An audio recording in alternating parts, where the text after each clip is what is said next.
بسم اللہ الرحمن الرحیم۔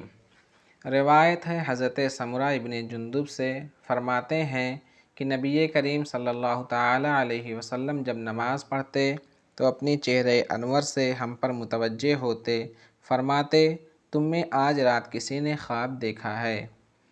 فرماتے ہیں اگر کسی نے خواب دیکھا ہوتا تو اسے بیان کرتا، آپ وہ فرماتے جو رب چاہتا۔ چنانچہ ہم سے پوچھا، فرمایا تم میں سے کسی نے کوئی خواب دیکھا ہے؟ ہم نے عرض کیا نہیں۔ فرمایا لیکن میں نے آج رات 2 شخصوں کو دیکھا جو میرے پاس آئے، انہوں نے میرے ہاتھ پکڑے، پھر مجھے مقدس زمین کی طرف لے گئے، تو ایک شخص بیٹھا تھا اور ایک شخص کھڑا تھا جس کے ہاتھ میں لوہے کا زنبور ہے، جسے اس کے جبڑے میں داخل کرتا ہے تو اسے چیر دیتا ہے حتیٰ کہ اس کی گدی تک پہنچا دیتا، پھر اس کے دوسرے جبڑے سے اسی طرح کرتا اور اس کا وہ جبڑا بھی بھر جاتا، پھر لوٹتا تو اسی طرح کرتا۔ میں نے کہا یہ کیا ہے؟ انہوں نے کہا چلیے۔ چنانچہ ہم چل دیے حتیٰ کہ ایک شخص پر پہنچے جو اپنی پیٹھ پر لیٹا ہے اور ایک شخص اس کے سر پر پتھر یا چٹان لیے کھڑا ہے جس سے اس کا سر کچل رہا ہے۔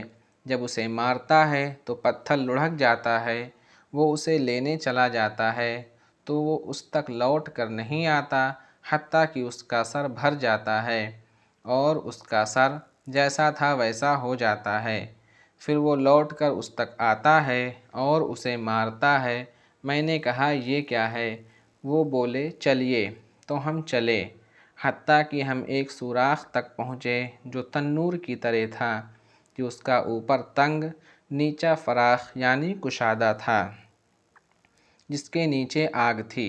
جب آگ بھڑکتی تو وہ لوگ اوپر اچھلتے حتیٰ کہ اس کے نکلنے کے قریب ہو جاتے، اور جب بجھتی تو اس میں لوٹ جاتے۔ اس میں ننگے مرد و عورتیں تھیں۔ میں نے کہا یہ کیا ہے؟ وہ بولے چلیے، ہم چل دیے حتیٰ کہ ایک خون کی نہر پر پہنچے جس میں ایک آدمی درمیانے نہر کے کھڑا تھا، اور نہر کے کنارے پر ایک آدمی کھڑا ہے جس کے سامنے پتھر تھے۔ جو آدمی نہر میں تھا وہ آتا، جب نکلنا چاہتا تو یہ شخص اس کے منہ میں پتھر مارتا تو اسے وہاں ہی لوٹا دیتا جہاں تھا۔ پھر یہ کرنے لگا کہ جب بھی یہ نکلنے کے لیے آتا تو اس کے منہ میں پتھر مارتا، وہ جہاں تھا وہاں لوٹ جاتا۔ میں نے کہا یہ کیا ہے؟ وہ بولے چلیے، ہم چلے حتیٰ کہ ایک سبز باغ تک پہنچے جس میں ایک بڑا درخت تھا، جس کی جڑ میں ایک بوڑھے صاحب اور کچھ بچے تھے۔ ایک شخص درخت سے قریب تھا جس کے سامنے آگ تھی جسے وہ روشن کر رہا تھا۔ یہ مجھے درخت تک لے گئے، مجھے اس گھر میں داخل کیا جو درخت کے نیچے ہی تھا۔ اس سے اچھا مکان میں نے کبھی نہ دیکھا۔ اس میں کچھ لوگ، بوڑھے اور جوان اور عورتیں و بچے تھے۔ پھر وہ مجھے وہاں سے لے گئے، مجھے اس درخت میں جڑ کے پاس ایسے گھر میں داخل کیا جو اس سے بھی اچھا اور بہتر تھا۔ اس میں بوڑھے اور جوان تھے۔ میں نے ان دونوں سے کہا تم نے مجھے آج رات بھر پھرایا، مجھے اس کی خبر دو جو میں نے دیکھا۔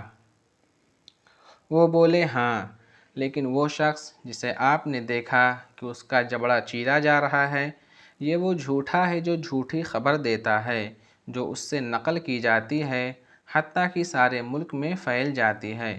جو کچھ آپ نے دیکھا اس کے ساتھ تا روز قیامت کیا جائے گا، اور جو آپ نے دیکھا اس کا سر کچلا جا رہا ہے، یہ وہ شخص ہے جسے اللہ تعالیٰ نے قرآن سکھایا اور وہ رات میں اس سے غافل سویا اور دن میں اس کے فرمان پر عمل نہ کیا۔ جو کچھ آپ نے دیکھا اس کے ساتھ یہ قیامت تک کیا جائے گا۔ اور جو لوگ آپ نے تنور میں دیکھے یہ زانی لوگ ہیں، اور جسے آپ نے نہر میں دیکھا وہ سود خور ہے، اور وہ بوڑھے صاحب جنہیں آپ نے درخت کی جڑ میں دیکھا ابراہیم علیہ السلام ہیں، اور ان کے آس پاس والے بچے وہ لوگوں کی اولاد ہیں، اور وہ جو آگ روشن کر رہے تھے وہ مالک ہیں دوزخ کے خزانچی۔ اور پہلا گھر جس میں آپ گئے وہ عام مسلمانوں کا گھر ہے اور یہ گھر شہداء کا گھر ہے۔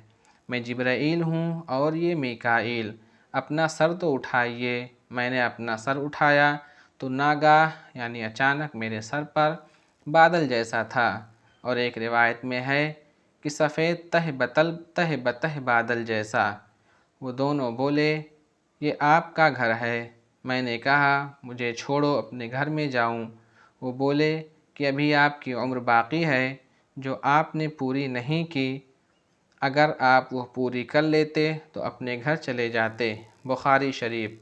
اور عبداللہ ابن عمر کی حدیث، حضور صلی اللہ تعالیٰ علیہ وسلم کی خواب مدینہ منورہ کے بارے میں باب حرم مدینہ میں ذکر کی گئی، یعنی مشکوٰۃ شریف میں۔ اس طرح کی مزید احادیث کریمہ سننے کے لیے ہمارے یوٹیوب چینل اختر وائس کو سبسکرائب ضرور کریں۔ جزاک اللہ خیرہ و احسن الجزا۔